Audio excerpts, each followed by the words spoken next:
Hi friends, എല്ലാവർക്കും വലിയ ടിപ്സിലേക്ക് സ്വാഗതം. അപ്പോൾ ഇന്ന് നമ്മളൊരു ഹാൻഡ് വർക്ക് എങ്ങനെ ചെയ്യണം എന്നുള്ളത് കാണിക്കുകയാണ് കേട്ടോ. അപ്പോൾ ഹാൻഡ് എംബ്രോയിഡറിൽ നമ്മളിപ്പോൾ ചെസ്റ്റ് കട്ട് കുർത്തിയിലാണ് ഹാൻഡ് വർക്ക് ചെയ്യുന്നത്. അപ്പോൾ ഇതേപോലെ 4 ഇഞ്ച് വീതിയും ഒരു 20 ഇഞ്ച് ലെങ്ത്തുമുള്ള ഒരു പീസ് ഇങ്ങനെ ഇതേപോലെ എടുത്തിട്ടുണ്ട്. ഇനി ഇതിലേക്ക് നമ്മളുടെ പിക്കിൽ കാണുന്ന പോലെ നമുക്കൊന്ന് വരച്ചെടുക്കാം. ഫസ്റ്റ് തന്നെ നമുക്ക് ഈ ക്ലോത്ത് ഇതേപോലെ രണ്ടായിട്ടൊന്ന് മടക്കി കൊടുക്കാം. എന്നിട്ടൊന്ന് സെൻറ്റർ പോർഷൻ ഒന്ന് കട്ട് ചെയ്തെടുക്കാം. കാരണം നെക്കിൻ്റെ നമ്മൾ സെൻറ്ററിലായിട്ട് വയ്ക്കുമ്പോൾ നമുക്ക് കറക്റ്റായിട്ടിരിക്കാൻ വേണ്ടിയിട്ടാണ്. എന്നിട്ട് നമുക്ക് ഈ ഡിസൈൻ ഒന്ന് വരച്ചു കൊടുക്കാം. എനിക്ക് ഏത് ഡിസൈൻ വേണമെങ്കിലും വരച്ചു കൊടുക്കാം. പക്ഷേ ഞാനിതിപ്പോൾ പിക്കിൽ കാണിച്ച പോലെ തന്നെ സെയിം ഏകദേശം ഒപ്പിച്ച് ഇതേപോലെ വരച്ചെടുത്തിട്ടുണ്ട്. 3 റൗണ്ട് പോലെ വരച്ചിട്ട് ഇങ്ങനെ ജസ്റ്റ് വെറുതെ ഒരു ഇല പോലെ ഒന്ന് വരച്ചു കൊടുക്കുന്നുണ്ട്. എന്നിട്ട് ഇതിനായിട്ട് നമ്മൾ നൂല് ലൈറ്റ് പിങ്ക്, അതിൻ്റെ കുറച്ചും കൂടി ഡാർക്ക്, പിന്നെ മജന്ത ഷെയ്ഡ്. ഫസ്റ്റ് ഞാൻ ലൈറ്റ് പിങ്കാണ് എടുത്തിരിക്കുന്നത്. അപ്പോൾ ആ സെൻറ്ററിലായിട്ട്, അതായത് നമ്മൾ ആ ഒരു റൗണ്ട് വരച്ചില്ല, അതിൻ്റെ സെൻറ്ററിലായിട്ട് നൂല് കയറ്റിയിട്ട് പിന്നെ ഇതേപോലെ ഇങ്ങനെ ആ ഒരു നമ്മളിങ്ങനെ പാർട്ടീഷൻ ചെയ്യണ പോലെ ആ ഒരു റൗണ്ട് ഇങ്ങനെ നമുക്കൊരു 5 ഇതളായിട്ട് ഇതേപോലെ ഇങ്ങനെ എടുക്കാം. ഇതിപ്പോൾ ഞാൻ ഫസ്റ്റ് 4 ഇതൾ, രണ്ടാമത്തെ ഫ്ലവേഴ്സിൽ നമ്മൾ പിന്നെ ചെയ്തപ്പോഴത്തേക്ക് ഇത് ഞാൻ ഫസ്റ്റ് ചെയ്തപ്പോൾ 4ആണ് എടുത്തത്.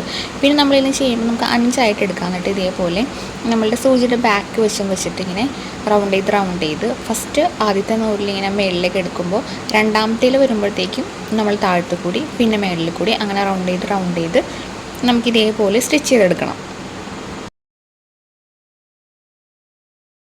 ശരിക്കും ഇങ്ങനെ 5 ഇതളായിട്ട് എടുത്തിട്ട് വേണം ഇങ്ങനെ നമ്മളിത് ഇതേപോലെ റൗണ്ട് ചെയ്ത് സ്റ്റിച്ച് ചെയ്തെടുക്കാനായിട്ട്. അപ്പോൾ നമുക്ക് നല്ലൊരു ഫിനിഷിങ് കിട്ടും. അപ്പോൾ ഇത് ഫസ്റ്റത്തെ ആ ഒരു ഫ്ലവർ ഞാൻ എന്താ പറയുക 4 എണ്ണം വെച്ചിട്ടാണ് എടുത്തത്. ഇനി എടുക്കുമ്പോഴത്തേക്കും നിങ്ങൾ ചെയ്യുമ്പോഴത്തേക്കും 5 എണ്ണം വെച്ച് ചെയ്യാൻ നോക്കാം. അപ്പോൾ ഇതേപോലെ കിട്ടും നമുക്ക് ആ ഫ്ലവർ. അടുത്തതായിട്ട് നമുക്ക് ഇതിൻ്റെ കുറച്ചും കൂടി ഡാർക്ക് ഷെയ്ഡിലുള്ള ത്രെഡ് എടുത്തിട്ട് ചെയ്യാം. അതേപോലെ തന്നെ സെൻറ്ററിൽ കൂടി നമ്മൾ കയറ്റിയിട്ട് നമുക്ക് 5 ഇതേപോലെ ഇതള് കൊടുക്കാം. കൂടുതലും നമ്മൾ ക്ലോത്തിലേക്ക് ഈ പീസ് വയ്ക്കുന്നതിന് മുമ്പ് ഇതേപോലെ ഹാൻഡ് വർക്ക് ചെയ്തെടുത്തിട്ടുണ്ടെങ്കിൽ അപ്പോൾ ഇതിൻ്റെ ബാക്ക് വശം നമ്മൾ സ്റ്റിച്ചൊക്കെ കാണാണ്ട് നല്ല ഫിനിഷിങ്ങിൽ നമുക്ക് ഇരിക്കും.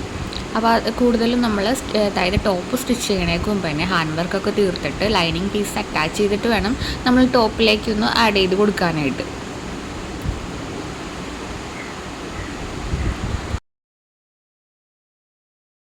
അടുത്തതായിട്ട് ഡാർക്ക് മജന്ത എടുത്തിട്ടുണ്ട്. അപ്പം 3 ഫ്ലവറാണ് നമ്മൾ എടുത്തിരിക്കുന്നത്. ലൈറ്റ് പിങ്ക്, പിന്നെ അതിൻ്റെ കുറച്ചും കൂടി ഡാർക്ക്, പിന്നെ മജന്ത ഷെയ്ഡ്. അപ്പോൾ ഈ 3 ഷെയ്ഡ് നിങ്ങൾക്ക് ഏതെങ്കിലും നല്ല ഒരു ഷെയ്ഡ് 3 ഷെയ്ഡിൽ കുറച്ചും കൂടി നല്ല കോമ്പിനേഷൻ ആയിട്ടുള്ള ത്രെഡ് എടുത്തിട്ട് ഇങ്ങനെ ചെയ്യാൻ നോക്കാം. ഇതിപ്പോൾ ഞാൻ ലൈറ്റ് പിങ്കാണ് ഇപ്പോൾ എടുത്തിരിക്കുന്നത്. പിങ്കിൻ്റെ കുറച്ച് കോമ്പിനേഷൻസ് എടുത്തിട്ടാണ് ഇതിപ്പോൾ ചെയ്യുന്നത്. പിന്നെ അതേപോലെ തന്നെ നമ്മൾ ലീഫ് കൊടുക്കാനായിട്ടാണെങ്കിലും ഒലീവ് ഗ്രീൻ എടുക്കാം, എവർഗ്രീൻ എടുക്കാം. അപ്പോൾ അങ്ങനെ നമുക്ക് ഇഷ്ടമുള്ള ഗ്രീൻ എടുത്ത് യൂസ് ചെയ്യാം. ഞാനിവിടെ എവർഗ്രീൻ എടുത്തിട്ടുണ്ട്.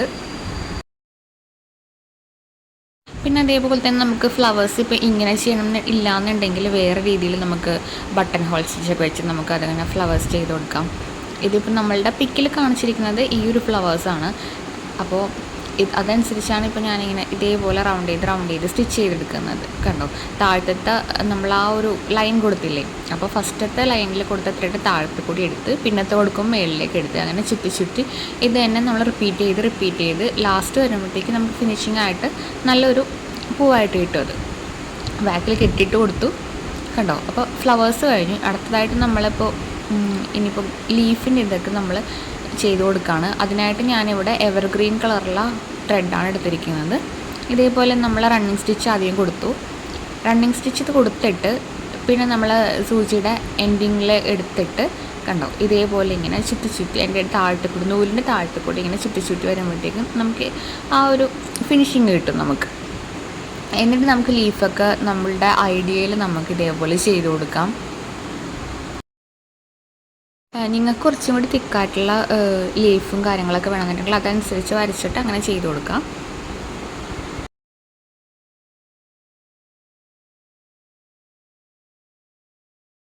ഇതിപ്പോൾ ഫുള്ളായിട്ട് കഴിയുമ്പോഴത്തേക്കും സ്പ്രെഡിങ് ആയിട്ട് നമുക്കിപ്പോൾ ബട്ടൺ ഹോൾ സ്റ്റിച്ചില്ലേ, അതിങ്ങനെ സ്പ്രെഡ് ചെയ്ത് നമുക്ക് ഇഷ്ടമുള്ള കളർ അനുസരിച്ച് നമുക്ക് സ്പ്രെഡ് ചെയ്ത് കൊടുക്കാം. അപ്പോൾ എല്ലാം ഫിനിഷ് ചെയ്തെടുത്തിട്ടുണ്ട്. ഇനി നമ്മളിതിലേക്ക് ലൈനിങ്ങും കൂടി അറ്റാച്ച് ചെയ്ത് കൊടുക്കുകയാണ്. ഈ ഒരു ഹാൻഡ് വർക്കൊക്കെ കഴിഞ്ഞ് കഴിയുമ്പോഴത്തേക്കും നമ്മളുടെ ആ ലൈനിങ് പീസില്ലേ, അത് നമ്മൾ ഇതിലേക്കൊന്ന് അറ്റാച്ച് ചെയ്ത് കൊടുക്കാം. അപ്പോൾ ഓൾമോസ്റ്റ് എല്ലാം ഇതേപോലെ സ്പ്രെഡിങ് ബട്ടൺ ഹോൾ നമ്മൾ ഗ്രീൻ തന്നെയാണ് ഇട്ട് സ്പ്രെഡ് ചെയ്ത് കൊടുത്തത്. എന്നിട്ട് നമുക്ക് ആ ലൈനിങ് പീസ് ഇതേപോലെ നമുക്കിങ്ങനെ അടിച്ചെടുക്കണം. 4 വശം അടിച്ചില്ലെങ്കിൽ 3 വശം അടിച്ചെടുത്തിട്ട് നമുക്കിങ്ങനെ മറിച്ചെടുക്കണം. എന്നിട്ട് നമ്മളുടെ ആ ടോപ്പിലേക്ക് നമുക്ക് സ്റ്റിച്ച് ചെയ്ത് കൊടുക്കാം. ഇതേപോലെ നമ്മൾ അടിച്ച് മറിച്ചെടുക്കുക, എന്നിട്ട് ടോപ്പിലേക്ക് സ്റ്റിച്ച് ചെയ്ത് കൊടുക്കുക. അപ്പോൾ ഇത്രയേ ഉള്ളൂ. വളരെ എളുപ്പമാണ്. എല്ലാവരും ഒന്ന് ട്രൈ ചെയ്ത് നോക്കുക. അപ്പോൾ ഇതിൻ്റെ സ്റ്റിച്ചിങ് വീഡിയോ നമ്മൾ ഇട്ടിട്ടുണ്ട്. അപ്പോൾ അതൊന്ന് പോയി ചെക്ക് ചെയ്യുക.